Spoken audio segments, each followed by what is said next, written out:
ललिता देवी अपने दोनों बेटों को सेहरा बांध रही थी। तभी संजय के फोन पर उसकी होने वाली दुल्हन रेशमा का वीडियो कॉल आता है। रेशमा वीडियो कॉल कर रही है, उठाऊं कि नहीं? ओफ संजय बेटा, सीधा खड़ा रहे, मुझको ठीक से नजर तो उतारने दे। ओफ संजय बेटा, आज तो तुम मरा।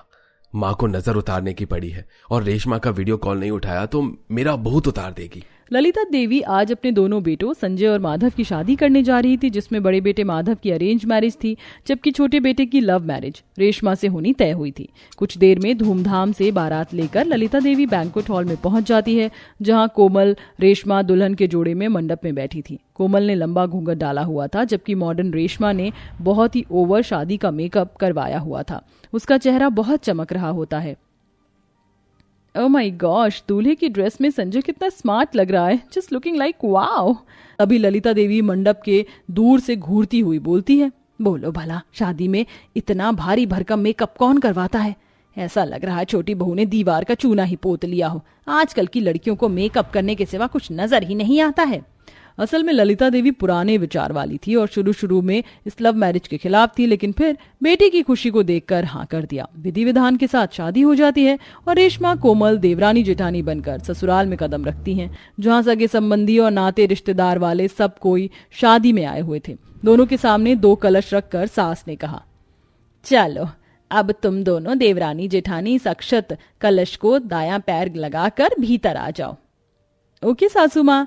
रेशमा ओवर एक्साइटमेंट में कलश को जोरदार लात मारती है जबकि कोमल धीरे से पैर लगाकर अंदर आती है। तभी सास की बहन शीला मौसी बोलती है, अरे ललिता जी, संजय की दुल्हन तो क्रिकेट की पक्की खिलाड़ी लगती है, देखा कैसे कलश को गेंद के जैसा उछाल दिया। देखना कहीं पहली रसोई में चमचा छलनी को बैट बल्ला ना बना ले।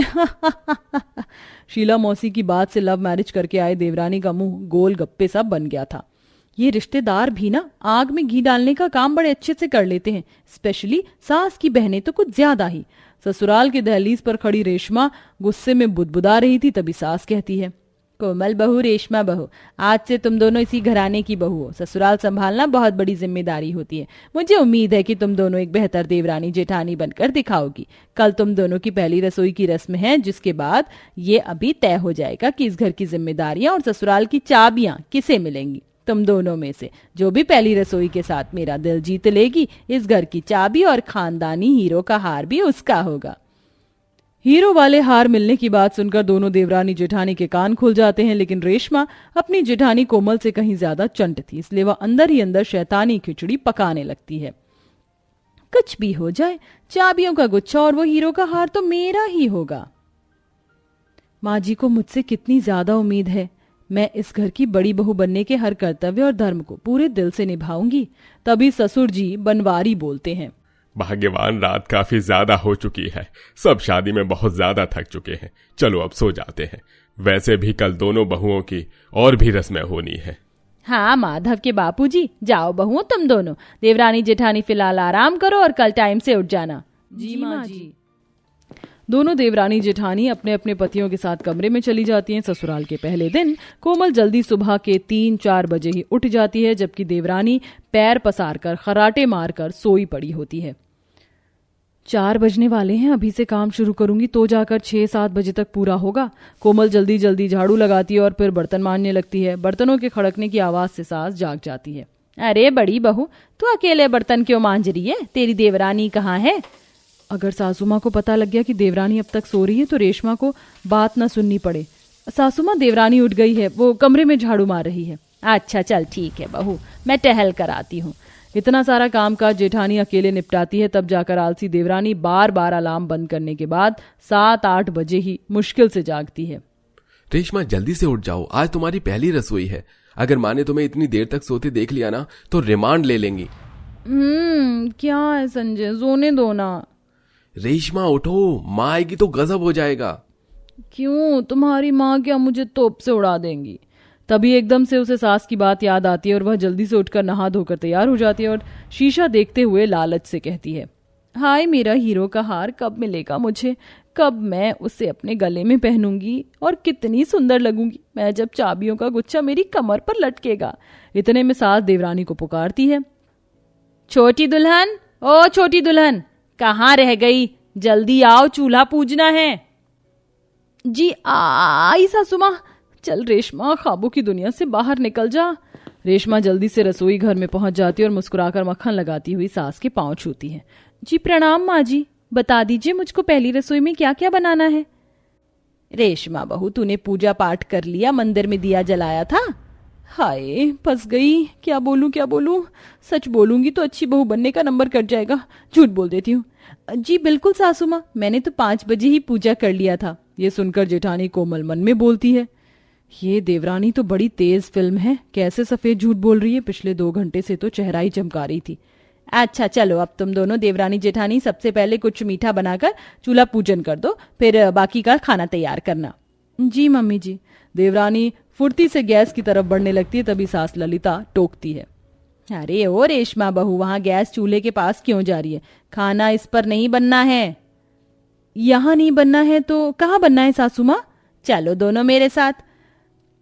सास दोनों देवरानी जेठानी को रसोई घर से बाहर आंगन में लेकर आती है, जहां 2 अलग अलग जगह मिट्टी के चूल्हे बने हुए थे और थोड़ी थोड़ी राशन की सामग्री रखी हुई थी। ये रहा चूल्हा, तुम दोनों देवरानी जेठानी को अपनी पहली रसोई का खाना यही बनाना है और इतने ही सामान में बनाना है। ये सुनकर लव मैरिज वाली देवरानी की तो जैसे शक्ल बन जाती है। दोनों अपनी अपनी पहली रसोई का खाना बनाना शुरू कर देती हैं, लेकिन काफी देर तक रेशमा चूल्हा भी नहीं जला पाती। उफ, क्या मुसीबत है, अगर मुझे पता होता कि मुझे ससुराल में मिट्टी के चूल्हे पर खाना बनाना पड़ेगा तो मैं लव मैरिज नहीं करती। पता नहीं सासू माँ का दिल जीतने के लिए कितने पापड़ बेलने पड़ेंगे। काफी जतन के बाद देवरानी का चूल्हा सुलग तो जाता है, तब तक जेठानी सब्जियां बनाकर तैयार कर लेती है। चलो अच्छा है, दम आलू गोभी और शाही पनीर दोनों सब्जी बनकर तैयार हो गई। अब मिठाई के लिए दूध चढ़ा देती हूँ, तब तक पूरियों का आटा मल लेती हूँ। एक तरफ जहाँ अरेंज मैरिज करके आई जेठानी फास्ट खाना बना रही होती है, तो लव मैरिज करके आई देवरानी का हाथ उतना नहीं चल रहा था। अरे नहीं, ऐसे तो मुझे बहुत ज्यादा टाइम लग जाएगा और फिर कहीं मेरी जेठानी बाजी ना मार जाए, फिर चाबी और हार दोनों इसको मिल जाएगा। देवरानी जल्दीबाजी के चक्कर में जली कच्ची पूरी डालकर निकाल लेती है और सब्जी भी हड़बड़ी में बनाती है, जबकि जेठानी सारा खाना पूरे दिल से बनाती है। तभी ननद और उसका बेटा निक्कू देवरानी के बर्तन में से पूरी मांगते हैं। छोटी मामी पूरी दीजिए ना, मुझको भूख लगी है। काफी चिढ़ वाले अंदाज में देवरानी एक पूरी बच्चे को देती है। ये लो, घर बसाने ही भिखारी पहले आ गए, ये बच्चा भी एक नंबर का भुक्कड़ है। ये लो एक पूरी और चलो जाओ। नहीं, मुझको दोनों हाथ में पूरी चाहिए, दो। छोटी भाभी, एक और पूरी दे दोगी तो क्या हो जाएगा? क्या हो जाएगा, पूरियां कम पड़ जाएंगी और क्या ननद जी। तभी बड़े प्यार से जेठानी बच्चे को अपने पास बुलाकर पूरी देती है। ये लो बेटा, पूरी खाओ, आखिर ये खाना खाने के लिए ही तो बना है। थोड़ी देर में दोनों अपना अपना खाना टेबल पर लगाती हैं, लेकिन देवरानी के कच्चे पक्के जले हुए पकवान देखकर सब मुंह मोड़ लेते हैं, जबकि जेठानी के अच्छे बढ़िया पकवान देखकर सब उसे ही खाने लगते हैं और रिश्तेदार, जिसमें कि बुआ, फूफा, मौसी, सब खूब तारीफ करते हैं। अरे वाह, बड़ी बहू ने तो क्या कमाल के पकवान बनाए हैं। पूरी एकदम नरम नरम और सब्जी तो एकदम बारात में बनने वाली सब्जी जैसी बनी है। हाँ, और मिठाई भी एक नंबर बनाई है। इस घर की जिम्मेदारी कोई अच्छे से निभा सकता है तो तुम्हारी बड़ी बहू है ललिता भाभी, चाबी तो इसी को मिलनी चाहिए।